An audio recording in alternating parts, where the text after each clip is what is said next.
Hi masters. ముందుగా Brahma's meditation channel కి స్వాగతం, సుస్వాగతం. అలాగే జూమ్ లో జాయిన్ అయిన ప్రతి ఒక్క ఆత్మస్వరూపానికి నా యొక్క ఆత్మ ప్రణామాలు, కృతజ్ఞతలు.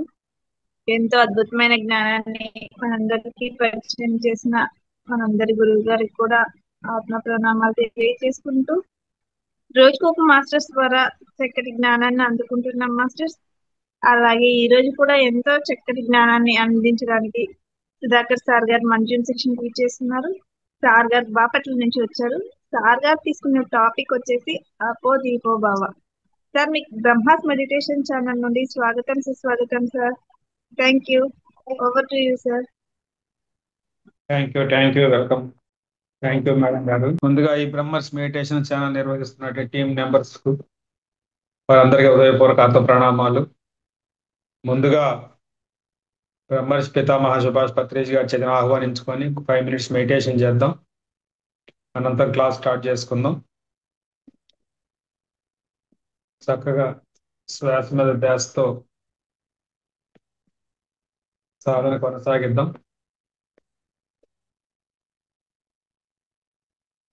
స్థిర సుఖ ఆసనము. స్థిరంగా కూర్చున్నాం ఫ్రెండ్స్. ఎక్కడ శరీరాన్ని ఇబ్బంది పెట్టవద్దు.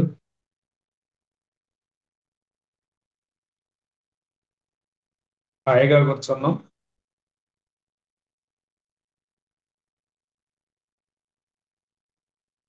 ఏ దేవుని నామము జపించరాదు, ఏ దేవుని రూపము ఊహించుకోరాదు. మనలో జరుగుతున్నటువంటి ఆ ఉచ్ఛ్వాస నిశ్వాసను గమనిస్తూ కూర్చుందాం.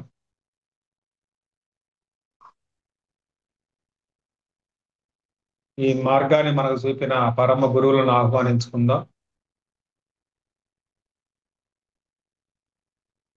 బ్రహ్మరంధ్రంపై సాల్ట్ క్రిస్టల్ లవ్ కాంతి పిరమిడ్ ఏర్పడాలని కోరుకుందాం.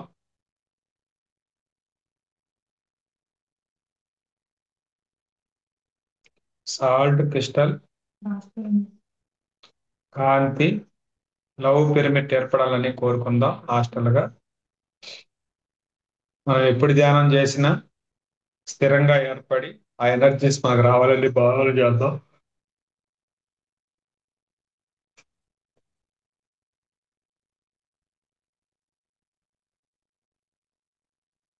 మన పూర్ణాత్మను ఆహ్వానించుకుందాం.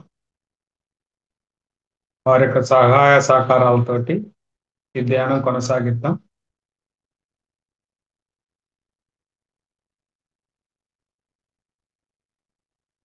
ధ్యానము అంటే శ్వాస మీద ధ్యాస. ఎవరైనా కొత్త వారుండి ఈ శ్వాస అర్థం కాకపోతే నాభిని గమనించండి. మీ యొక్క నాభి భాగం పొట్ట లోపలికి వెళుతూ బయటికి వస్తూ ఉంటుంది. అది గమనిస్తూ ఉండండి. ధ్యానము అంటే చేసేది కాదు, గమనిక, కూర్చొని గమనించేదే. ఈ శ్వాసను గమనించండి లేదా నాభిని గమనించండి. ఎవరు గమనిస్తున్నారు? ఎవరైతే లోపల ఉండి గమనిస్తున్నారో వారే ఒక పవర్ఫుల్ శక్తి ఫ్రెండ్స్. అనేక యుగాలుగా అనేక సాధనలు చేసి అనేక శరీరాలు తీసుకొని ఈ జన్మ తీసుకున్నది ఆ పవర్ఫుల్ శక్తి ఫ్రెండ్స్. ఈ భూమి మీద జన్మ తీసుకొని నటిస్తున్నది, జీవిస్తున్నది, తన కర్తవ్యాన్ని కొనసాగిస్తున్నది ఫ్రెండ్స్. హాయిగా కూర్చుందాం. స్థిర సుఖ ఆసనము. ధ్యానము అంటే ఆలోచనల వెంట పోరాదు, మత్తులోకి జారుకోరాదు.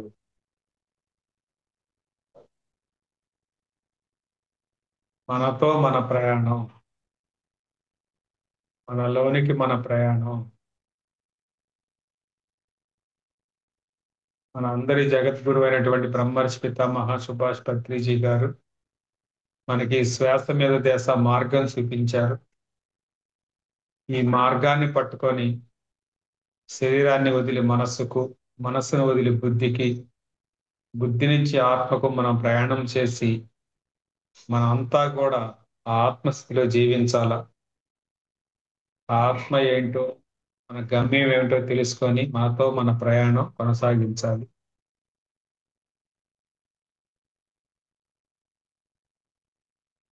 మన యొక్క జన్మ సార్థకం చేసుకోవాలి, మన గమ్యాన్ని చేరుకోవాలి.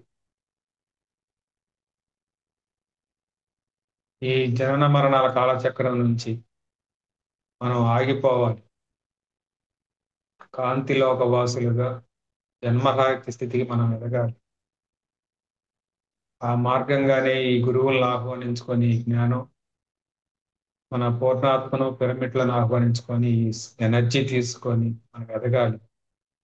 ఉన్న స్థితి నుంచి ఉన్నత స్థితికి ఎదగాలి ఫ్రెండ్స్. హాయిగా కూర్చుందాం.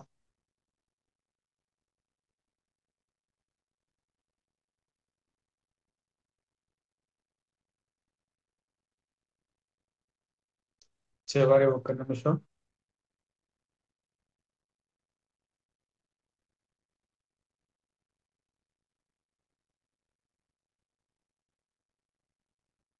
మనసులోని ఇలా అనుకుందాం ఫ్రెండ్స్.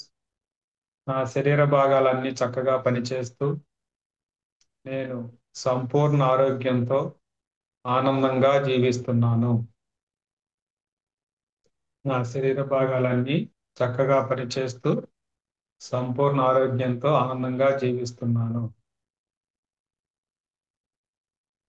నేను నా కుటుంబం ప్రేమతో, కరుణతో, క్షమతో, దయతో, కృతజ్ఞతతో, సకల సంపదలతో, సమృద్ధితో ఆనందంగా జీవిస్తున్నాము.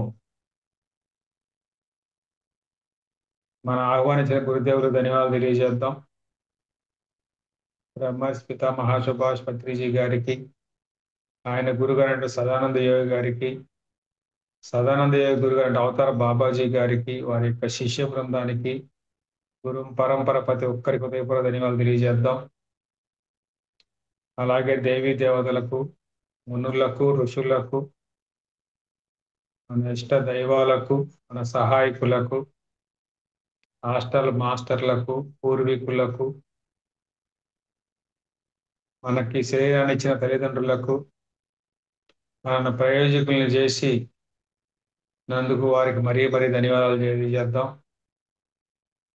అలాగే ఇప్పటి వరకు సాధించిన శరీరానికి కూడా ధన్యవాదాలు తెలియజేద్దాం. ఈ బ్రహ్మర్షి మెడిటేషన్ ఛానల్ వారికి కూడా మనం హృదయపూర్వక ధన్యవాదాలు తెలియజేద్దాం. మనకి ఎంతో చక్కని అవకాశాన్ని కల్పించారు. వారికి కూడా మరీ ధన్యవాదాలు తెలియజేద్దాం.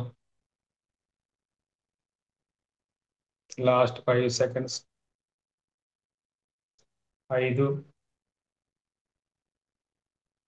4, 3, 2, 1, 0. నిదానంగా వెలుగులోకి వస్తూ మనం కూర్చున్న స్థితికి ఇప్పటికి మనలో మార్పు గమనించుకుంటూ నిదానంగా చేతులు బంధాలు కలిగి స్థలమే పెట్టుకుందాం. ఓ 5 సెకండ్స్ అలాగే ఉందాం.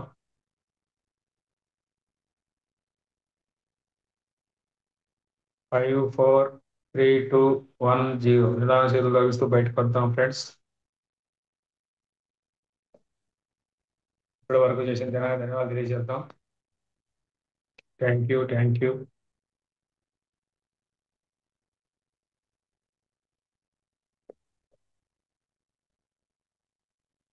ముందుగా బ్రహ్మ మెడిటేషన్ ఛానల్ వారికి మనం ధన్యవాదాలు తెలియజేద్దాం.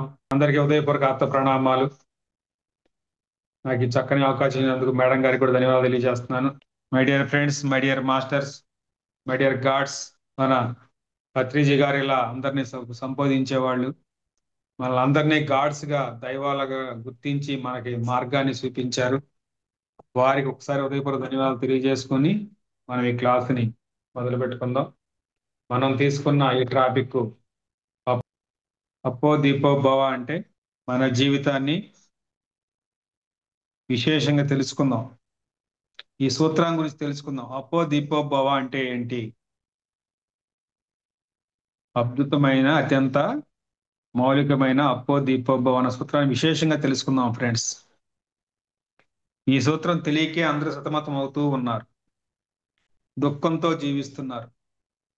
గౌతమ బుద్ధుడు తన చివరి శ్వాస వదిలే సమయములో తన ప్రియతమ శిష్యుడైన ఆనందుడికి ఈ ప్రబోధం చెప్పారు. ఏమని అంటే, అప్పో దీపో భవ. అంటే పాళీ భాషలో అపో దీపో భవ అంటే ఎవరి దీపాన్ని వాళ్లే వెలిగించుకోవాలి. బుద్ధుడి సందేశం ఇచ్చినాక ఇంకెవరికి ఏమీ మాట్లాడలేదు. ఇదే తన చివరి మాటల్లో చివరి ప్రబోధంగా తన ప్రియతమ శిష్యుడికి ఇచ్చిన ప్రబోధం ఏంటంటే, అప్పో దీపో భవ, ఎవరి దీపాన్ని వాళ్లే వెలిగించుకోవాలి అనే పాళీ భాషలో దీని అర్థం అనమాట. ఎవరిని వారే ఉద్ధరించుకోవాలి. మన జీవితాన్ని ఇంకొకరి చేతుల్లో పెడితే వాళ్ళు ఉద్ధరిస్తారులే అనుకుంటే మనం వాళ్ళ మీద ఆధారపడితే ఉక్కతోక పట్టుకొని గోదావరి ఈదినట్లే అని గౌతమ బుద్ధుడు చెప్పాడు. గౌతమ బుద్ధుడే కాదు, ఏ బుద్ధి లేని వాడైనా బుద్ధి ఉన్నవాడైనా బుద్ధి లేని వాడికి చెప్పేది ఒకటే, నీ దీపాన్ని నువ్వు వెలిగించుకో, నీ బుద్ధి నీ దగ్గరే ఉన్నది అని వివరంగా మనకి చెప్తా ఉంటారన్నమాట.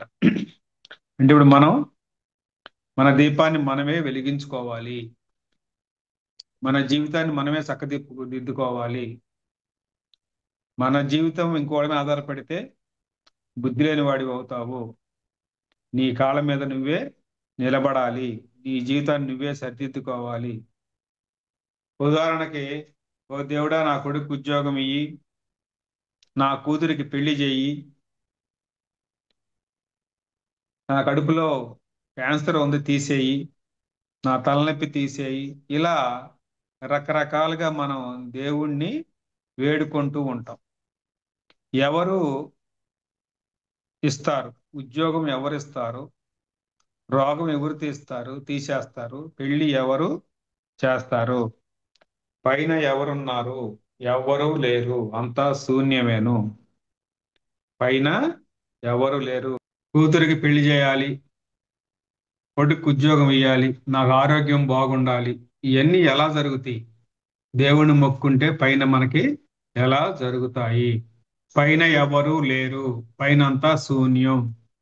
ఏదైనా వచ్చింది అంటే నీలో నుంచే వచ్చింది, అది నీలో ఉన్నదే బయటకు వచ్చింది. నువ్వు గతంలో చేసిన ఏ పుణ్యఫలమో నీకు ఇలా ఆదుకుంది, అది నీకు నువ్వు తెలుసుకోవాలి, నువ్వే కష్టపడి సాధించుకోవాలి అనేది పత్రిజీ గారు మనకి ఈ గౌతమ బుద్ధు ఇచ్చిన అప్పో దీపోభవ అనే సూత్రాన్ని వివరంగా మనకి చెప్పారు. కొడుకు ఉద్యోగం వేయాలంటే మనం ఏం చేయాలి? మనం ఏం చేస్తాం? కొడుకు తండ్రి సహాయం చేస్తే, కొడుకు ఇష్టపడి కష్టపడి చదువుకుంటే, అతనికి ఉద్యోగం సంపాదించుకుంటే తన తండ్రి సహాయంతో తన సాధన వల్ల తనకు ఉద్యోగం వస్తుంది. అంతేగాని నువ్వే ఉద్యోగం నాకు ఏంటి ఎట్లా ఇస్తావు? తండ్రి కష్టపడి చదువుకున్నాడు, ఉద్యోగం చేసుకుంటున్నాడు, కొడుకు కూడా ఉద్యోగం రావాలంటే ఏడ నుంచి వచ్చింది? కొడుకు కష్టపడి చదువుకోవాలి, ఉద్యోగం సంపాదించుకోవాలి. అలాగే కూతురు పెళ్లి చేయాలి అంటే తాను ఇష్టపడితేనే పెళ్లి చేస్తామా, ఇష్టపడకపోతే పెళ్లి చేస్తామా? తను వయసుకు వచ్చిన తర్వాత తను ఇష్టపడి నేను చేసుకుంటానంటే నీ వంతు నువ్వు సహాయం చేయాలి.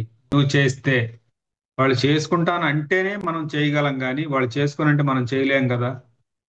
ఇది మనం అర్థం చేసుకొని నడవాలి. ఏం చేస్తాం? మనం ఏమీ చేయలేం. కూతురు ఎదిగినప్పుడు తానే పెళ్లి చేసుకోవాలి, కొడుకు ఎదిగి వచ్చినప్పుడు తన ఉద్యోగం తనే ఎతుక్కోవాలి. కడుపులో నొప్పి వచ్చింది అంటే నయం చేసుకోవాలి. నీ కడుపులో నొప్పికి డాక్టర్కి ఏంటి సంబంధం? ఒకవేళ డాక్టర్ వస్తాడు ఏదైనా మందు ఇస్తాడంటే తగ్గిద్ది, మళ్ళీ వస్తుంది, వేరే ఇంకో జబ్బు వస్తుంది. నీకు అతనికి సంబంధం లేదు, ఇంకొక మనిషికి సంబంధం లేదు. పండిత పుత్ర సుంటహ, నువ్వే కష్టపడి పాస్ అయ్యావు, నువ్వు ఉద్యోగం చేస్తున్నావు, సంపాదించుకుంటున్నావు. నీ కొడుకు కూడా కష్టపడి చదివి పాస్ అయితే ఉద్యోగం సంపాదించుకుంటాడు. వాడేమో కష్టపడడు, నువ్వేమో ఉద్యోగం ఇస్తానంటే ఎలా కుదురుతుంది? చెల్లదు మిత్రులారా, చెల్లదు. ఎవరి ఉద్యోగాన్ని వాళ్ళే చూసుకోవాలి, ఎవరి తలకాయ నొప్పిని వాళ్ళే తీసేయాలి, ఎవరి వృత్తిని వారే సంపాదించుకోవాలి, ఎవరి దుఃఖాన్ని వారే పోగొట్టుకోవాలి, ఎవరికి వారే యమునా తీరే, ఎవరి కర్మ వారే కర్మ తీరే, ఎవరికి వారే జీవన తీరే. నీ జీ నీ జీవితాన్ని నువ్వే చూసుకోవాలి. తల్లిదండ్రులు పిల్లల్ని పుట్టించగలరు, పెంచగలరు, కానీ వాళ్ళ జీవితాన్ని చూసుకోవాల్సిన బాధ్యత వాళ్ళదే.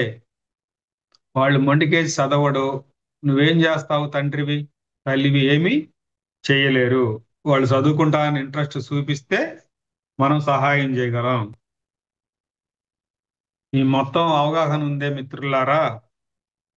మానవుడి జీవితంలో పక్కవాడు చేస్తాడులే, నా తల్లి సంపాదించింది కదా, నా తండ్రి సంపాదించాడు కదా, నేను హాయిగా సుఖంగా జీవిద్దాంలే అనుకుంటే, నేను ఎందుకు ఉద్యోగం చేయాలి, ఆ సంపాదనతో హాయిగా బతికేద్దాంలే అనుకుంటే ఒక్క మెరుపు జీవితం మెరుస్తూ జీవిస్తాడు. తర్వాత జీవితాంతం దుఃఖాల పాలు, ఇబ్బందుల పాలు అవుతాడు. అందుకే చిన్నతనం నుంచే వాళ్ళకి సరైన జ్ఞానం అందించి సరైన మార్గంలో నడిపించాలి. ఏకాడికి ప్రేమతోటి మనం ప్రతి ఒక్కటి వాళ్ళని సోమరపోతుల్ని చేసి ప్రేమతో పెంచి చివరికి ఇబ్బందులు పాలు చేస్తున్నాం, వాళ్ళని సోమరపోతుల్ని చేస్తున్నాం, తర్వాత మనల్ని చూడలేని స్థితికి తీసుకొస్తున్నాం. ఎవరి కాళ్ళ మీద వాళ్ళే నిలబడాలి, నిలబడేట్టు మనం తల్లిదండ్రులు తయారు చేయాలి. అప్పో దీపో భవ, ఎవరి ఆత్మ దీపాన్ని, ఎవరి మానసిక దీపాన్ని, ఎవరి బుద్ధి దీపాన్ని, ఎవరి శరీరాన్ని వారే వెలిగించుకోవాలి, రక్షించుకోవాలి. పరాధీనపు బతుకు అన్నది చీకటి బతుకు, స్వాధీనపు బతుకు వెలుగు బ్రతుకు. దీపం అంటే వెలుగు, పక్కవాడు నిన్ను వెలిగించజాలడు, నిన్ను నువ్వే వెలిగించుకోవాలి. ఉద్ధరేత్ ఆత్మానం, ఎవరి ఆత్మను వారే ఉద్ధరించుకోవాలి. ఆత్మానవ్ అవ సాధయేత్, ఎవరి ఆత్మను వాళ్ళు దిగజార్చుకోకూడదు, తప్పుడు అనుభవాల వైపు మళ్ళించకూడదు, ఆత్మ ప్రయాణాన్ని సుదూరం చేసుకోకూడదు. తప్పుడు మార్గాలు బాగా ఉంటాయని ఆ మార్గానికి వెళ్ళటం, ఆ మార్గాన్ని ఆత్మ ప్రయాణాన్ని దూరం చేసుకోవటం. ఇక్కడ ఎవరికి వారే బంధువు, ఎవరికి వారే శత్రువు. అంటే నువ్వు తినకూడని తింటున్నావు, చేయకూడని అన్ని చేస్తున్నావు. అప్పుడు నువ్వు ఏదో 10 జన్మల్లో నేర్చుకుందాము, ఇక్కడ భూమి మీద ఎదిగి వెళ్దామని వచ్చిన నువ్వు 50 జన్మలైనా 100 జన్మలైనా ఈ తప్పుడు అనుభవాలతో నీ ఆత్మ ప్రయాణాన్ని సుదూరం చేసుకుంటున్నావు, దగ్గర చేసుకోవటం లేదు. ఎప్పుడైతే మంచి ప్రయత్నాలు చేస్తూ ఉంటావో అప్పుడు ధ్యానం చేస్తావు, సాధన చేస్తావు, మంచి మంచి ఆత్మ ఎదుగుదల పనులన్నీ కూడా చేస్తే ఒకరికి సహాయం చేయటము, పిరమిడ్లు కట్టటము, జ్ఞానాన్ని పంచటము, ధ్యానము చెప్పటము, ఇలాంటి పనులు చేసినప్పుడు నీ ఆత్మ ప్రయాణము అతి చేరువవుతుంది. 10 జన్మలని వచ్చిన వాళ్ళం మనం ఒక జన్మలో కూడా ముక్తి పొంది వెళ్ళవచ్చు. అదే ఈ సరిగా అనుభవాలతోటి ఈ కాలచక్రంలో మనం ఇక్కడ వస్తూ పోతూ కాలం గడుపుతున్నాము. ఇందుకే పత్రిజీ గారు మనందరికీ చక్కని మార్గాన్ని అయితే చూపించారు. శ్వాస మీద ధ్యాస అనే మార్గాన్ని నువ్వు ధ్యానం చేయటం వల్ల ఎన్ని జన్మల్లో ఉన్న పాపం అంతా కూడా పోగొట్టుకుంటావు. అప్పుడు నీకు నువ్వే మిత్రుడు అవుతావు. రాముడు, కృష్ణుడో, శివుడో వచ్చి నిన్ను రక్షించడు, నిన్ను నువ్వే రక్షించుకోవాలి. అన్యదా శరణం నాస్తి, నిన్ను నువ్వే ఉద్ధరించుకోవాలి. నేను నీకు ఏమీ చేయలేను, నీవు నాకు ఏమీ చేయలేవు. నేను నాకు చేసుకోగలను, నీకు నువ్వు చేసుకోగలవు. ఎవరికి వారే యమునా తీరే.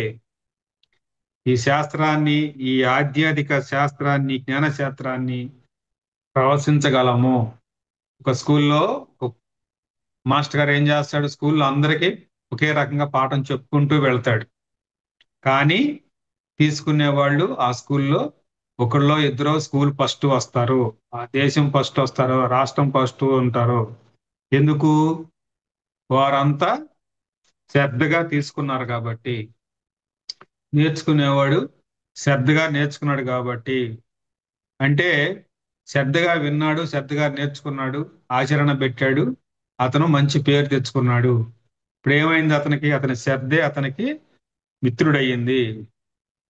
వీడికి శ్రద్ధ లేకపోతే ఎవరు నేర్పించగలరు? ఎవరు నేర్పించలేరు కదా. అందుకనే రమణ మహర్షి ఏమన్నారంటే, గురియే గురువు, నీ యొక్క గురియే గురువు అన్నారు. నీ యొక్క శ్రద్ధే నీ గురువు, చెప్పేవాడు నీ గురువు కాదు.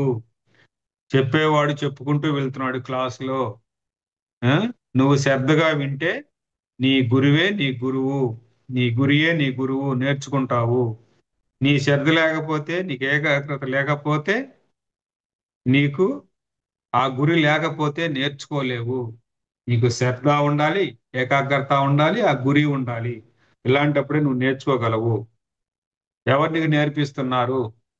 నీ యొక్క గురి, నీ శ్రద్ధ, నీ యొక్క ఏకాగ్రత నీకు నేర్పిస్తున్నది.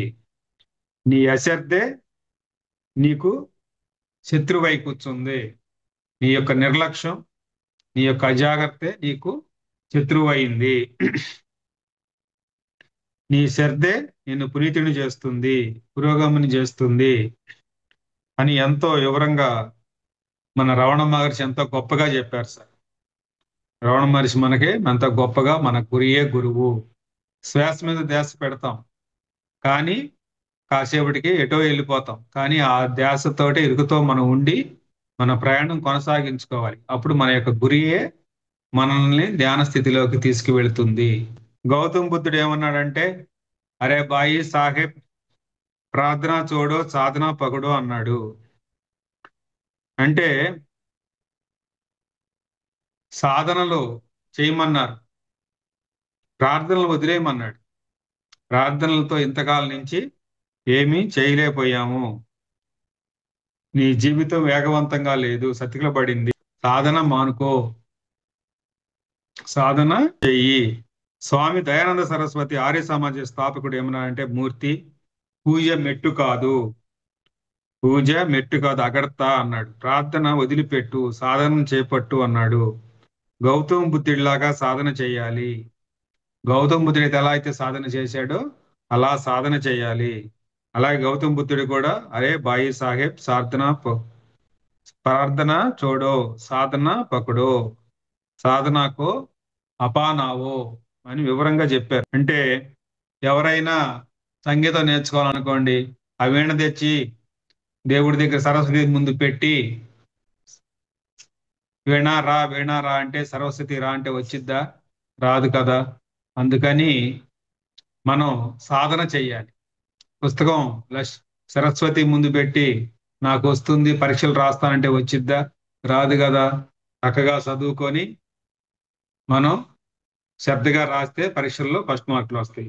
అట్లాగే మన సంగీతం నేర్చుకోవాలన్నా, పాటలు నేర్చుకోవాలన్నా, ఏది చేయాలన్నా కానీ దాని మీద సాధన చేయాలి. ఆ యొక్క సాధనే నిన్ను ఉద్ధరించిద్ది. ఎవరు నిన్ను బాగు చేస్తారంటే, ఎక్కడి ప్రార్థన, ఎక్కడ పుస్తకాలు తెరవకుండా ప్రార్థన చేస్తూ కూర్చుంటే మనకి ఆ సరస్వతి రాదు. సరస్వతి పూజ చేస్తే మనకి వీణ రాదు. పుస్తకం చదవకుండా మనకి అబ్బవు. ఎవరి సాధన, ఎవరి దీక్ష, ఎవరి శ్రద్ధ వారికి బంధువు.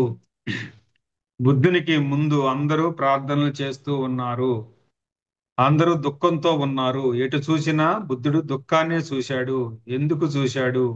ఎందుకంటే అందరూ ప్రార్థనల వల్ల సమకూరినట్లయితే వీరంతా కూడా సంతోషంగా ఉండాలి కదా. ఎన్నో ఉన్నాయి, ఎన్నో ప్రార్థనలు జరుగుతూ ఉన్నాయి, ఎన్నో పూజలు జరుగుతూ ఉన్నాయి అని అందరూ ఆనందడోరికల్లో ఉండాలి కదా. కానీ గౌతమ బుద్ధుడు అందరినీ గమనించింది ఏంటంటే, ఒక్కడు కూడా ఆనందంగా లేడు, ప్రతి ఒక్కరూ దుఃఖంతో ఉన్నారు. అప్పటికే ఎన్నో గుళ్ళు, మసీదులు, చర్చిలు, ఎన్నో కార్యక్రమాలు జరుగుతూనే ఉన్నాయి, యజ్ఞలు యాగాలు చేస్తూనే ఉన్నారు. అయినా అందరూ దుఃఖంతోనే ఉన్నారు. ఎందుకంటే చెయ్యకూడనివి చేస్తున్నారు, చెయ్యాల్సినవి చేయలేదు. చెయ్యవలసింది ఏమిటి? అప్పో దీపో భవ. ఎవరి దీపాన్ని వాళ్ళు వెలిగించుకోవాలి. పక్కన దీపం వెలిగించి నాకు అన్నీ కావాలి అనుకుంటే ఎక్కటా వస్తాయి? ఆ దుఃఖంలోనే ఉండారు. ఎవరి పరాధీనత బతుకు స్వస్తి చెప్పి స్వాధీనపు బతుకు నాంది పలకాలి. అప్పో దీపో భవ, నీ దీపాన్ని నువ్వే వెలిగించుకోవాలి. ఒకవేళ నూనె ఉంది, ఒత్తి ఉంది, నీ చేతిలో అగ్గిపెట్టి ఉంది, ఎవడో వచ్చి వెలిగిస్తాడులే అంటే ఎవడో వచ్చి వెలిగిస్తారు? ఎవరు వెలిగించరు. ఒకవేళ ప్రమిదిని వెలిగించవచ్చు, నీ జీవితాన్ని ఎవడు వెలిగించడు. నీ జీవితాన్ని ఏరెవరైనా ఎలా వెలిగిస్తారు, ఎలా బాగు చేస్తారు? ఎవరు బాగు చేయరు. నీ జీవితాన్ని నువ్వే బాగు చేసుకోవాలి. నీ చేతిలోకి ఎవరైనా వీణ అందించవచ్చు, పుస్తకం అందించవచ్చు, కానీ వీణ పట్టుకొని సాధన నువ్వే చేయాలి. ఆ పుస్తకం ఓపెన్ చేసి చదువు కూడా నువ్వే చదువుకోవాలి. నీ జేబులో ఏదైనా పెట్టవచ్చు, కానీ వాటిని నీ దుఃఖాన్ని తీసేయలేరు. ఎవరన్నా వచ్చి నీ జేబులో డబ్బులు పెట్టొచ్చు నువ్వు దుఃఖంతో ఉంటే, కానీ నీ దుఃఖాన్ని ఎవడు తీసేయలేడు. అది ఇంపాసిబుల్. నీ విద్యను నువ్వే సంపాదించుకోవాలి. నీ మనసును నువ్వే శాంతపరుచుకోవాలి. నీ రోగాన్ని నువ్వే నయం చేసుకోవాలి. ఉద్ధరే ఆత్మానం ఆత్మనావ సావయేత్. ఏదైతే భగవద్గీతలో చెప్పబడిందో యేసుక్రీస్తు కూడా అదే చెప్పాడు. నువ్వు ఏది విత్తుతావో దాన్నే కోసుకుంటావు. వేప విత్తు వేస్తే మామిడి పండు రాదు. విత్తు బట్టి చెట్టు అంట, కర్మ బట్టి ఫలితం అంట. చెడు చేస్తే చెడు అంట, మంచి చేస్తే మంచి అంట. నువ్వేం చేస్తావు, దేన్ని పొందుతావు? కర్మ సిద్ధాంతం ఏం చెప్తుందంటే నీ జీవితాన్ని నువ్వు వెలిగించుకోగలవు, ఇంకొకరి ఎవరు వెలిగించజాలరు. ఇది అర్థం చేసుకోకపోతే ఏమవుతుంది? తల్లిదండ్రుల మీద కోపం, ఉపాధ్యాయుడి మీద కోపం, సంఘం మీద కోపం, దేవుని మీద కోపం. నువ్వేమీ చేయవు, కానీ అందరి మీద కోపం. నా తల్లిదండ్రులు నన్ను ఇలా పెంచారు, నాకు పంతులు గారు పాఠం చెప్పలేదు, ఊళ్ళో నలుగురు నన్ను గౌరవించలేదు. ఇలా మనము అందరినీ మీద కోపం పెంచుకుంటాము. నువ్వేమీ నీకు చేసుకోవు, పక్క వాళ్ళు మీద కోపం. వాడు నాకు చెయ్యలేదు, వాడి వల్ల నేను నాశనం అయ్యాను, దేవుడు నాకు ఇలా రాసి పెట్టాడు, నేనేం చేస్తాను, నా చేతుల్లో ఏముంది? అంతా ఎంతో మూర్ఖత్వం అన్నమాట. సర్వశక్తిమంతుడై ఉన్న మానవుడు భిన్నుడై ఉన్నాడు. తన ద్వారా తాను వంచుకుంటున్నాడు, వంచితుడై ఉన్నాడు. తన కంటిని తన వేళతో తానే పొడుచుకుంటున్నాడు. పొడుచుకొని ఏమంటున్నాడు? దేవుడు పొడిచాడు, సంఘం పొడిచింది, ఆ? అందరూ పొడిచారు నన్ను, వాడేళ్ళు ఆడి కంట్లోనే పొడుచుకొని సంఘం పొడిచింది, దేవుడు పొడిచాడని, తల్లిదండ్రులు పొడిచారంటూ నిందలు వేస్తున్నాడు. గౌతమ బుద్ధుడు అప్పో దీపో భవ అన్న, భగవద్గీతలో ఉద్ధరే ఆత్మానాత్మానం అన్న, యేసు ప్రభువు as so so you reap అన్న, ఒక్కటే మౌలిక సూత్రం, ఒకటే మౌలిక సత్యం. పరాధీనపు బతుకు స్వస్తి పలకండి, స్వాధీనపు బతుకు నాంది పలకండి. ప్రార్థనకు త్రిలోదకాలు ఇవ్వండి, సాధనకు హారతి పట్టండి. స్వాగతం పలకండి, సాధనకు హారతి పట్టండి. స్వాగతం పలకండి. అడుక్కునే బతుకు ఎప్పుడూ పేదవాడి బతికే, కష్టపడి పనిచేసేవాడి బతుకు రారాజు బతుకు. కనుక మై డియర్ ఫ్రెండ్స్, ఆధ్యాత్మికతలో ప్రప్రదంగా చెప్పేది ఏమిటంటే నీ వాస్తవానికి నీవే సృష్టికర్తవు. నీ వాస్తవం అన్నది నీ నుంచే సృష్టించబడుతుంది. నీ వాస్తవానికి నువ్వే సృష్టికర్తవు. నీ వాస్తవానికి నువ్వే సృష్టికర్తవు. నీ ఒళ్ళోకి ఏదన్నా వచ్చింది అంటే ఎక్కడి నుంచో ఊడిపడదు, ఆకాశాన్ని నుంచి ఊడేమీ పడదు, నీ లోపల నుంచే వస్తుంది. బయట వచ్చి పడిందంటే ఆకాశం నుంచి నీ ఒళ్ళోకి ఏది రాదు, నీ లోపల నుంచే ఉత్తన్నమై ఒళ్ళోకి పడుతుంది. సాధకుడు తన సాధనా పరాన్ని తానే అనుభవిస్తాడు, భుజిస్తాడు. పక్కవారు భుజించజాలడు. పక్కవాళ్ళ సాధనా ఫలాన్ని నువ్వు భుజించజాలవు. నీ సాధనా ఫలాన్ని పక్క వాళ్ళకి భుజింపజాలడు. నీ సాధనా ఫలాన్ని ఒక్కొక్కరికి దారపోయలేవు. వేరొకరి సాధనా ఫలాన్ని నువ్వు తీసుకోలేవు. అలా ఉంది అంటే కుక్క తోక పట్టుకొని గోదావరి ఈదినట్టే. కుక్క తోకను పట్టుకొని వంకరగా ఉన్నదాన్ని సరిచేశాను అనుకుంటాం. కుక్క కూడా సంతోషపడిద్దంట, ఆహాహా నా తోక వంకర అయిపోయింది, సాఫ్ట్గా అయిపోయింది అని. కానీ కొంచెంసేపటికి అది వంకరగానే ఉంటుంది. పట్టుకోగానే సంతోషపడుతుంది, వంకరగా తిన్నగా అయిపోతుంది అని చెప్పేస్తుంది. వదిలిపెట్టగానే మళ్ళీ యథాతథంగా అవుతుంది. నువ్వేం చేస్తావు? కుక్క తోక వంకర ఎలా తీయగలవు? ఎట్లా తిన్నగా చేస్తావు? ఇంకొక మనిషిని నువ్వెలా బాగు చేస్తావు? ఆ భావనే ఇంకొకడిని నువ్వు వైద్యం చేయించలేవు, ఇంకొకడికి రోగాన్ని నువ్వు తీసేయలేవు అన్న భావనే మౌలికగా అసత్యం. ఏదైనా నీకు నువ్వే చేసుకోవాలి, నీతో నువ్వే ఉండాలి. కనుక మిత్రులారా, అప్పో దీపో భవ అన్నది పిరమిడ్ స్పిరిచువల్ సొసైటీ యొక్క మూమెంటో. స్థిరపడి ఉంది. ఎలాగైనా సరే సిద్ధపడండి. ఎలాగైతే భారత ప్రభుత్వానికి సత్యమేవ జైతో ఉందో, అలాగే రామకృష్ణ మిషన్కి ఆత్మనో మోక్షాయ జగత్ హితాచాయ అన్న మొమెంటో ఉందో, పిరమిడ్ స్పిరిచువల్ సొసైటీకి మౌలిక సూత్రం ఏమిటంటే అప్పో దీపో భవ. నీ దీపాన్ని నువ్వే వెలిగించుకో. Be my light unto yourself. చిన్నప్పటి నుంచే ఈ సత్యాన్ని చెప్పాలి. దీన్ని అందరూ ముసలి వాళ్ళు అయిన తర్వాత చెప్పి ఏమీ లాభం. చిన్నప్పుడే చెప్పాలి, చిన్నపిల్లలప్పటి నుంచే నేర్పించాలి. తర్వాత చెప్పి ఏం ఉపయోగం? పెద్ద అయినాక పిల్లల పెళ్లిళ్ళు చేసి అన్ని బరువులు తీరిపోయినాక అప్పుడు చెప్దాము ఈ శ్వాస మీద ధ్యాస, అప్పుడు నేర్చుకుంటారులే అంటే ఈ శరీరం సహకరించకపోవచ్చు. 4 చోట్లకి వెళ్ళి ధ్యానం క్లాసులకు హాజరయ్యి జ్ఞానాన్ని పొందలేకపోవచ్చు. స్వాధ్యాయం చేయాలంటే పుస్తకం చదివించే సహకారానికి శరీరం సహకరించకపోవచ్చు.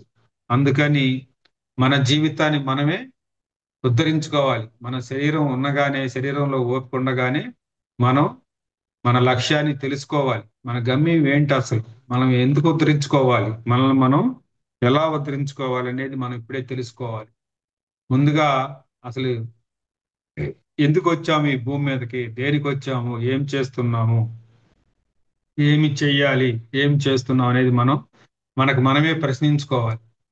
ఎందుకు పత్రిజీ గారు మనల్ని శ్వాస మీద ధ్యాస పెట్టమన్నారు? ఎందుకు స్వాధ్యాయం చేయమన్నారు? ఎందుకు జ్ఞానం పంచమన్నారు? ఇలాంటివన్నీ తెలుసుకొని మన ఆత్మ ప్రయాణాన్ని మనం దగ్గర చేసుకోవాలి, సుఖమయం చేసుకోవాలి. దూరం పెంచుకోరాదు. నువ్వు కూడా నీ తల్లికి ఏమీ చేయలేవు. ఒకవేళ తల్లికి రోగం వస్తుంటారంట పిరమిడ్ స్పిరిచువల్ సొసైటీకి కానీ మన ధ్యానం దగ్గరికి కానీ అందరూ వస్తుంటారు. మా తల్లికి బాగోలేదు, మా తండ్రికి బాగోలేదు, ఇలా రకరకాల సమస్యలతో వస్తారు. వాళ్ళు ఏమీ చేయరు, మీరేమన్నా చేయగలరా అని అడుగుతారు. ఎవరేం చేస్తారు? ఎవరేం చేయలేరు కదా. ఎవరికి వాళ్ళే చేయాలి. వారు ఇష్టపడి వారు కూర్చుంటే, వారి శ్వాస మీద ధ్యాస పెట్టి వాళ్ళు సాధన కొనసాగిస్తే చక్కగా వాళ్ళకి అన్ని నయమైపోతాయి. వాళ్ళకి ఏం అందాలు అవి అందుతాయి. ఆ విశ్వశక్తి ధారాళంగా తీసుకొని ఏమి కావాలంటే అవి అవుతారు. తల్లికి మనం ధ్యానం నేర్పించవచ్చు. తల్లి ఆరోగ్యం మనం బాగు చేయలేము, ఆమె బాగు చేసుకోవాలి. అలాగే క్యాన్సర్ వస్తుంది, మనం ఏం చేస్తాము? ఏమి చేయలేము. వారు ఇష్టపడి కూర్చుంటే మనం ధ్యానం ఇలా మార్గం అని చెప్తే వారు చక్కగా శ్వాస మీద ధ్యాస పెట్టి చక్కగా కూర్చొని ఆ శ్వాసను గమనిస్తూ ఉంటే వారి శరీరం అంతా కూడా ఈ విశ్వశక్తి తోటి 2,72,000 నాడులు కూడా శుద్ధి జరిగి సంపూర్ణ ఆరోగ్యవంతులు అవుతారు. వారి ఆరోగ్యం వారికి బాగుపడిద్ది. అది కాకుండా నేను కూర్చోను, మీరు నా రోగం తీసేయండి కుదిరిద్దా? కుదరదు కదా. ఇట్లా ఈ అవగాహన మొత్తం కూడా మనం చెప్పేదే స్పిరిచువల్ సొసైటీ. ఆవిడ ఇష్టపడి నేర్చుకోవాలి. ఎవరైనా ఇష్టంతో నేర్చుకోవాలి, దాన్ని ప్రేమతో గమనించాలి. అప్పుడు మాత్రమే అది జరిగిద్ది. సతీష్ గారు చెప్పారు, మా అన్నయ్యకి స్వయాశిస్సు వచ్చింది, ఆయన నేర్చుకోమంటే ధ్యానం నేర్చుకోలేదు. మనం ఏం చేస్తాం? ప్రపంచం అంతా ధ్యానం చెప్పాను. మా సొంత అన్నయ్యకి నేను చెప్పలేకపోయాను. ఆయన ఇష్టపడి నేర్చుకోవడానికి వస్తే మనం నేర్పిస్తే అప్పుడు ఆయనకి సొయాసిస్ పోతుంది. కానీ ఆయన వల్ల కాదు. డాక్టర్ దగ్గరికి వెళ్తాడు. మనం ఏం చేస్తాం? మందుల వల్ల పోదు. అది ఆయన తెలుసుకున్నప్పుడు, అది ఆచరించినప్పుడు, సాధన చేసినప్పుడు ఆ సొయాసిస్ పోతుంది. ఎందుకు పోదు? మహాబాబులాగా పోతుంది. కానీ అది ఆచరించాలి. My dear friends, my dear masters, my dear gods, మీ తలకాయ నొప్పిని మీరే పోగొట్టుకోవాలి. మీ కడుపు నొప్పిని మీరే పోగొట్టుకోవాలి. మీ కొడుకు చదువు మీరు చదవలేరు. ఎవరి చదువు వారే చదవాలి. చూశారా? ఎవరి ముక్తిని వారే సంపాదించుకోవాలి. ఎవరి పరిముక్తిని, ఎవరి మహాపరిముక్తిని నువ్వే సంపాదించుకోవాలి. ధ్యాన సాధన చేస్తే ముక్తి, ధ్యాన బోధన చేస్తే పరిముక్తి, జ్ఞాన ప్రచారం చేస్తే మహాపరిముక్తి. ప్రచారం చేస్తావా? దాని ఫలితం పొందుతావు. ప్రచారం చేయవా? దాని ఫలితం పొందవు. ఎవరి దీపాన్ని వారు స్వతరంగా వెలిగించుకుందురుగాక. ఎవరి జీవితాన్ని వారు ఇక స్వతరంగా ఆనందమయం చేసుకుందురుగాక. ఎవరి శరీరాన్ని వారు అఖండంగా ఆరోగ్యమయం చేసుకుందురుగాక. మిత్రులారా, ఎవరి దీపాన్ని వారే వెలిగించుకోవాలి. కనుక మనం ధ్యానం చేద్దాం. ఎవరు ఎంత ధ్యానం చేస్తారో అంత లబ్ధి పొందుతారు. ధ్యానము అంటే శ్వాస మీద ధ్యాస, శ్వాస అనుసంధానం, చిత్తవృత్తి నిరోధం ద్వారా విశ్వమయ ప్రాణశక్తి ఆవాహనం జరిగి, నాడీ మండలం శుద్ధి జరిగి, మన జీవితంలో దివ్య శిక్షు ఉత్తేజం అయ్యి ఇదంతా వెరసి ధ్యానం. ధ్యాన సాధన వల్లే మన జీవితం వెలుగులు నింపబడతాయి. దీపావళి వచ్చిద్ది, టపాకాయలు కాసి వెలుగొస్తుంది అనుకుంటాం, కానీ అది ఆ క్షణమే ఆరిపోతుంది. నిజమైన వెలుగు మనకి ధ్యాన సాధన వల్లే వస్తుంది. మన అంధకారం పోయి వెలుగులు వస్తాయి. ఒక్క ధ్యానం ద్వారానే మనం ఏకాగ్రత సొంతంగా కూర్చోగలము. చక్కగా మనం ఎందుకు ఈ భూమి మీదకి వచ్చాం, ఎందుకు ఈ పత్రిజీ గారు ఈ మార్గాన్ని చూపించారని తెలుసుకొని మనం ఈ మార్గంలో ముందుకు వెళుతూ మనతో పాటు ఉన్న మన మిత్రులను, బంధువులు అందరిని కూడా తీసుకెళ్దాం. ఇప్పుడు ఇక్కడ మనకి చాలా వివరంగా చెప్పారు భత్రిజీ గారు. ఎవరి పరిముక్తిని వాళ్ళే సంపాదించుకోవాలి, ఎవరి ఆరోగ్యాన్ని వారే సాధించుకోవాలని చెప్పారు. అంటే ఏంటి? నేను వచ్చాను ధ్యాన సాధనలోకి, చక్కగా ఈ ధ్యాన సాధన చేసుకుంటూ నేను సంపూర్ణ ఆరోగ్యంతో ఆనందంగా జీవిస్తున్నా. ఇది వచ్చేటప్పుడు కొంత మానసికంగా బాధలు పడుతూ ఉండేవాడిని, శారీరక ఇబ్బందులు పడుతూ ఉండేవాడిని. ఎప్పుడైతే ఈ ధ్యాన సాధనలోకి వచ్చానో అవన్నీ కూడా నాకు అయిపోయినాయి, ఆగిపోయినాయి. ఎక్కడే వీటిల్లో ఏంటి అనేది తెలుసుకున్న నిదానంగా ఒక 5-6 నెలల్లో దీని గురించి మొత్తం తెలుసుకొని, ఆహా ఇదే మనకు కావాల్సింది, ఇదే స్వచ్ఛమైన జీవితం అంటే ఇది అనుకొని ఈ మార్గం ద్వారా ప్రతిరోజు ధ్యాన సాధన చేసుకుంటూ చక్కగా స్వాధ్యాయం చేసుకుంటూ మనకు తెలిసిన మిత్రులకు చక్కగా ఈ విషయాన్ని పంచుకుంటూ జీవితం ఎంతో ఆనందంగా గమ్యం చేరుతున్నాం. మన సంసారంలోనే నిర్వాణం అని చెప్పారు పత్రిజీ గారు. అంతకుముందు ఈ మార్గాన్ని మనం రావాలి అంటే సన్యాసి అవ్వాలి. సంసారం వదిలి సన్యాసిగా వెళ్ళాలి. ఊరు బయట అడవుల్లో ఉన్న మునుల దగ్గరికి వెళ్ళాలి. గురువులు సేవ చేసుకోవాలి. వారి యొక్క దగ్గరుండి జీవితాంతం వారి దగ్గర ఉంటే ముక్తి వచ్చేనో రానో తెలియదు. కానీ పత్రిజీ గారు ఎంతో అందంగా చెప్పారు ఇవాళ మనకి. సంసారంలోనే నిర్వాణం. ఎప్పుడైతే సంసారంలో ఉండు నీ సంసారాన్ని చూసుకుంటూ నీ కుటుంబంలో నువ్వు ఉంటూ చక్కగా శివుడిని చూపించారు. శివుడు చూడండి, శివుడిని పూజిస్తాం ముల్లోకాల్లో, ఆయన చూడు కుటుంబంతోటే ఉన్నారు. అట్లాగే మనం కూడా మన కుటుంబంలోనే ఉండి మనం ఎదుగుతూ మన గమ్యాన్ని మనం చేరాలి. లేదు ధ్యాన బోధన చేస్తావా? ఎప్పుడైతే ధ్యాన బోధన చేస్తూ ఉంటామో అప్పుడు మన చుట్టూ ఉన్న మిత్రులకు, మన కుటుంబ సభ్యులకు అందరికీ కూడా ఈ ధ్యాన బోధన చెప్తూ ఉంటాము. అప్పుడు మన నిర్వాణం ఇంకా పెరిగిద్ది. మనకి ఏదైనా కష్టం వస్తే, మనకి ఈ మార్గంలో మనకి ఇబ్బంది పడుతుంది కాబట్టి హాస్టల్ మాస్టర్స్ మనకి ఏ ప్రాబ్లం రాకుండా అన్ని వాళ్ళే చూసుకుంటారు. మనం చెప్పేది నేను కాదు, చేసేది నేను కాదు, అంతా లోపల ఉన్న ఆత్మ, ఆ పూర్ణాత్మ నడిపిస్తుంది, ఆ దైవం నడిపిస్తుంది నన్ను. నాలోనే ఆ దైవం స్థిరంగా ఉంది. నాలో ఆ దైవం స్థిరంగా ఉంది అని మనం నమ్మి ఈ సాధన కొనసాగిస్తూ ఉంటే జ్ఞాన ప్రచారం జ్ఞాన ప్రచారం చేయటం, ఎక్కడ ఎవరికి ఏం కావాలో అది చెప్పటం చేయడం వల్ల మనకి మహాపరిజ్ఞానం, మళ్ళీ మళ్ళీ జన్మలు రాకుండా ఎంతో జ్ఞానాన్ని మనం తెలుసుకుంటాం. తెలుసుకున్న జ్ఞానాన్ని ఎప్పుడైతే మనం చెప్తామో అప్పుడు మనకి ఇంకా ఇంకా దాని మీద పట్టు పెరుగుతుంది. ఎప్పుడైతే మనం ఒకళ్ళకి చెప్తామో దాన్ని మనం ఆచరిస్తాము. చూడండి, ఆచరణ నేర్చుకుంటాము, ఆచరిస్తాము, ఒకళ్ళకి బోధిస్తాం. ఇక్కడ ఎప్పుడు ఒక చోట నేర్చుకోవడమే ఉంటది, మళ్ళీ చెప్పటం ఉండదు. కానీ పత్రిజీ గారు మన అందరినీ మాస్టర్స్ చేశాడు. మీరందరూ మాస్టర్లుగా ఎదగాలని చెప్పాడు. ఇవాళ ధ్యానంలోకి వచ్చావా, నేర్చుకున్నావా, రేపు మళ్ళీ నీకేం తెలిస్తే అది చెప్పు. తెలిసిందే చెప్పమన్నారు ఆయన, తెలియంది చెప్పమన్నారు. అంటే ఏంటి? నువ్వు తెలుసుకున్నది చెబితే దాని మీద నీకు పట్టు వస్తుంది, ఆచరిస్తావు, ఆచార్యుడు అవుతావు. ఏదైతే మనం మాస్టరీ పొందుతాం దాని మీద, మనకు తెలిసిన పని మీదే మాస్టరీ వస్తుంది, దాని మీద మాస్టరీ అవుతున్నాము. ఇలా మనం ముందుకి సునాయాసంగా వెళ్ళిపోగలం సంసారంలో. అన్ని చిన్న చిన్న చిట్కాలుగా పత్రిజీ గారు మనకి ఎంతో సున్నితంగా ఎంతో ఈ జ్ఞాన మార్గాన్ని చాలా సింపుల్ గా అందించారు. తీసుకొని మన గమ్యాన్ని సుఖమయం చేసుకుంటామా, లేదు ఇక్కడే ఉండి ఈ కాలచక్రంలో వస్తూ పోతూ ఉంటామా, అంతా మనిష్టమేనది, అది మనిష్టమే. కాబట్టి మిత్రులారా, ఒక 10 నిమిషాలు ధ్యానం చేద్దాం చక్కగా. మన ధ్యానమే మనకి పునాది, మన గమ్యాన్ని చేసేది. హాయిగా కూర్చుందాం.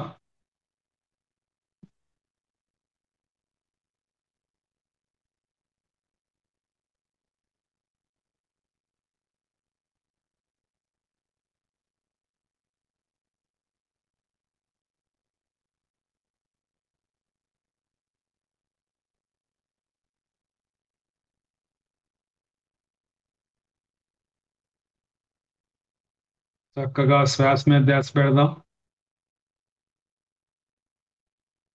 సహజంగా జరుగుతున్నటువంటి ఆ ఉచ్ఛ్వాస నిశ్వాసను గమనించు కూర్చుందాం.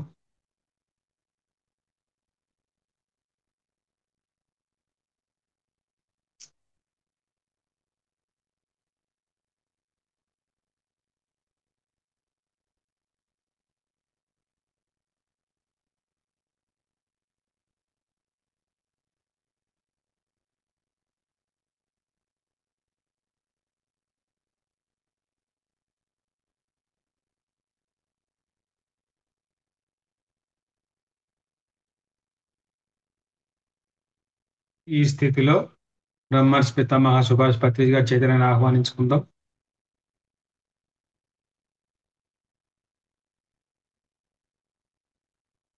మన సహాయకులను ఆహ్వానించుకుందాం.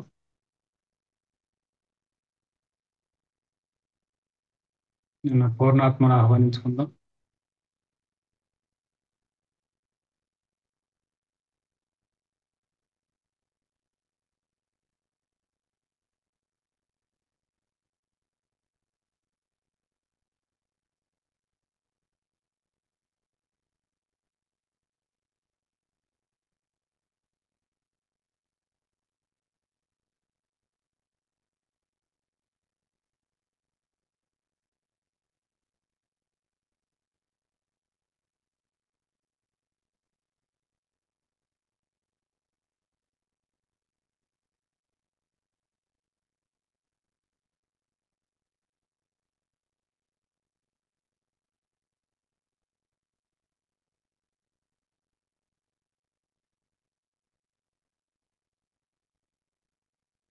మన శ్వాసక్రియ ద్వారా మనలో ఏమేమి మార్పు జరుగుతుందో మనం గమనించుకుందాం ఫ్రెండ్స్.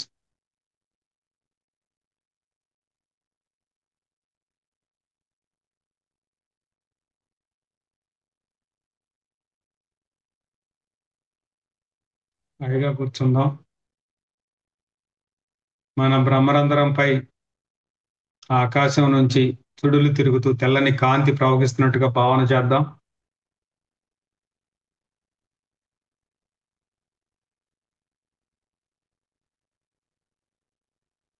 సుడులు తిరుగుతూ మన బ్రహ్మరంధ్రం గుండా మన తలలోనికి తెల్లని కాంతి ప్రవహిస్తుంది. ఆ కాంతి మన తలలోని అన్ని భాగాలకు చేరుతుంది. పెద్ద మెదడు, చిన్న మెదడు, ముచ్చిన గుంట,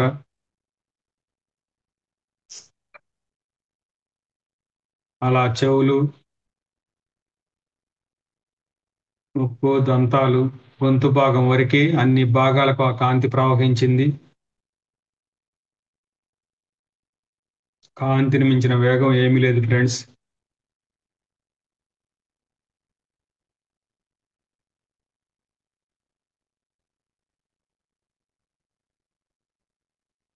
అలా గొంతు భాగము, భుజాలు, చేతులు, మన గుండె, ఊపిరితిత్తులు,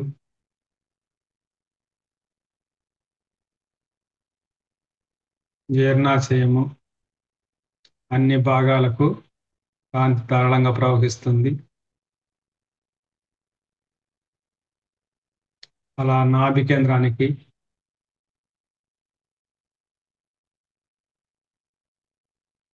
మనం తల్లి గర్భంలో నాభి నుంచే ఆహారం తీసుకున్నాం, ఈ శరీరాన్ని పెంచుకున్నాం. ఆ నాభిని గమనించండి, అదంతా కాంతిమయం అవుతుంది.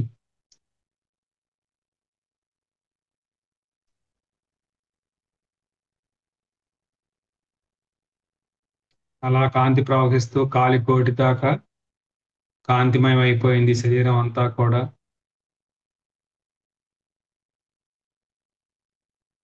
కాంతి స్తంభంగా తయారైంది ఈ దేహం అంతా కూడా. ఈ శరీరంలో సరికాని కణాలు ఏమన్నా ఉన్నా కానీ, అణువులు, పరమాణువులు ఇబ్బంది పెడుతూ ఉన్న, అనారోగ్యంతో ఉన్న, అవన్నీ కూడా ఈ కాంతిని నింపుకొని పూర్తి ఆరోగ్యవంతంగా ఆయువు పెంచుకునే విధంగా పోషణ జరిగి ఎంతో ఆనందపడుతున్నాయి. అవన్నీ కాంతిగా మారిపోయి శక్తిగా మారిపోయినాయి. భావన చేద్దాం.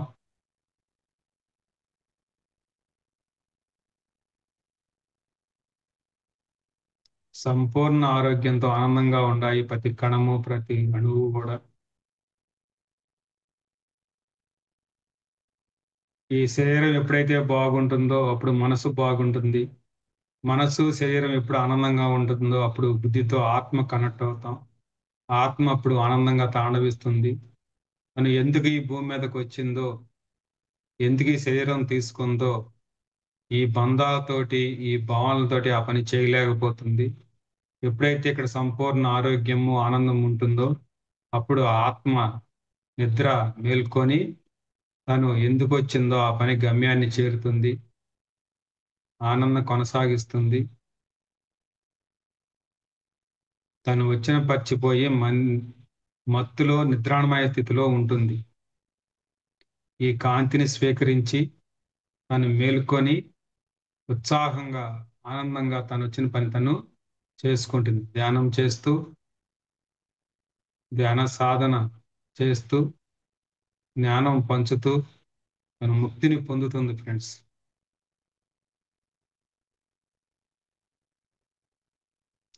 ఇలా ఈ శరీరం అంతా కాంతితో నిండిపోయింది.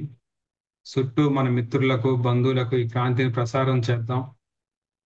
మన యొక్క హృదయ చక్రం ద్వారా ప్రేమతో ప్రతి ఒక్కరికి కాంతిని పంపిద్దాం. బ్రహ్మరంధ్రం గుండా విశ్వం నుంచి మనకు కాంతి ప్రవహిస్తూ మన శరీరంలో నింపుకొని మన హృదయ భాగం గుండా ప్రేమతో అందరికీ ఈ కాంతిని స్ప్రెడ్ చేద్దాం.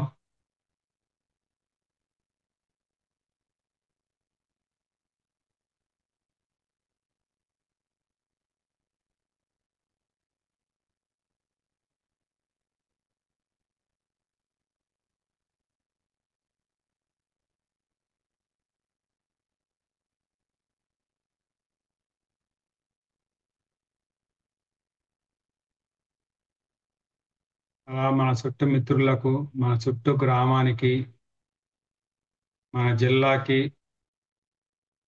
మన రాష్ట్రానికి, మన దేశానికి, అలా ఈ ప్రపంచానికి, విశ్వానికి అంతా కూడా ఈ కాంతి ప్రసరింపు చేద్దాం.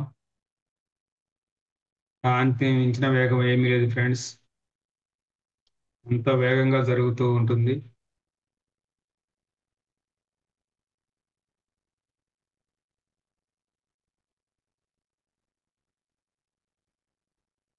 ఈ విశ్వం మొత్తం కూడా నేను ఎందుకు ఈ భూమి మీదకి వచ్చాను, ఏమి చేయాలి, నేను జీవించే జీవితం ఇదేనా, ఇంకేదైనా ఉందా అని భావన చేస్తూ ఆలోచించే వాళ్ళందరికీ ఈ కాంతి స్వీకరించి తను తాను తెలుసుకోవడానికి ఈ కాంతి సహాయపడుతున్నట్టుగా భావన చేద్దాం.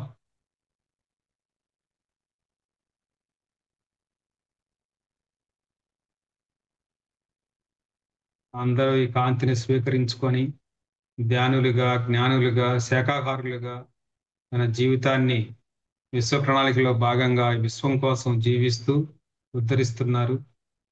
మరియు వారందరూ కూడా వారి మిత్రులకు, వారి బంధువులకు, వారి ఫ్రెండ్స్ కూడా ఈ కాంతిని స్ప్రెడ్ చేస్తూ వారందరినీ కూడా ఈ కాంతికి తీసుకొస్తున్నారు. మన బ్రహ్మర్షి పితామహ సుభాష్ పత్రిజీ గారు అయినట్టు ధ్యాన జగత్తు, శాఖాహార జగత్తు, పిరమిడ్ల జగత్తు, ఇలా అంతా ధ్యానమయం. ఈ భూమి అంతా కూడా ఒక స్వర్ణయుగంగా మారిపోతుంది. అంతా కాంతిమైపోతుంది. అంధకారం అనేది లేకుండా అంతా జ్ఞానంతో నింపబడుతుంది. అలా భావన చేద్దాం. అలా భావన చేస్తూ వారికి ధన్యవాదాలు తెలియజేద్దాం. మన ఆహ్వానించిన గురువులకు, పిరమిడ్ మాస్టర్లకు, ఆ కాంతిని స్వీకరించిన వారికి, ఆ బ్రహ్మాండ లోకం నుంచి వచ్చిన కాంతికి, కాంతిని స్వీకరించి మారిన ప్రతి ఒక్క మిత్రుడికి హృదయపూర్వక అభినందనలు తెలియజేద్దాం. మన ధ్యాన సాధనకు ఆహ్వానిద్దాం. మనతో కలిసి ప్రయాణం కొనసాగిద్దాం వారితో కలిసి. Thank you. ఇప్పుడు దాకా ఈ అవకాశం ఇచ్చిన బ్రహ్మర్షి మెడిటేషన్ ఛానల్ వారికి, ఈ అవకాశం ఇచ్చిన మేడం గారికి, ప్రతి ఒక్కరికి, హాస్టల్ మాస్టర్లకు, భౌతిక సహాయకులకు హృదయపూర్వక ధన్యవాదాలు తెలియజేసుకుంటూ సెలవు తీసుకుందాం. Thank you friends, thank you. నిదానంగా బయటకు వద్దాం. 5, 4, 3, 2, 1, 0. నిదానంగా చేతులు తొలగిస్తూ కళ్ళను పెట్టుకుందాం.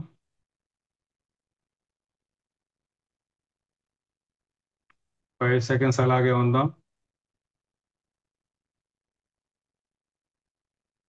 5, 4, 3, 2, 1, 0. నిదానంగా చేతులు తొలగిస్తూ ఇరుకులోకి వద్దాం. Thank you.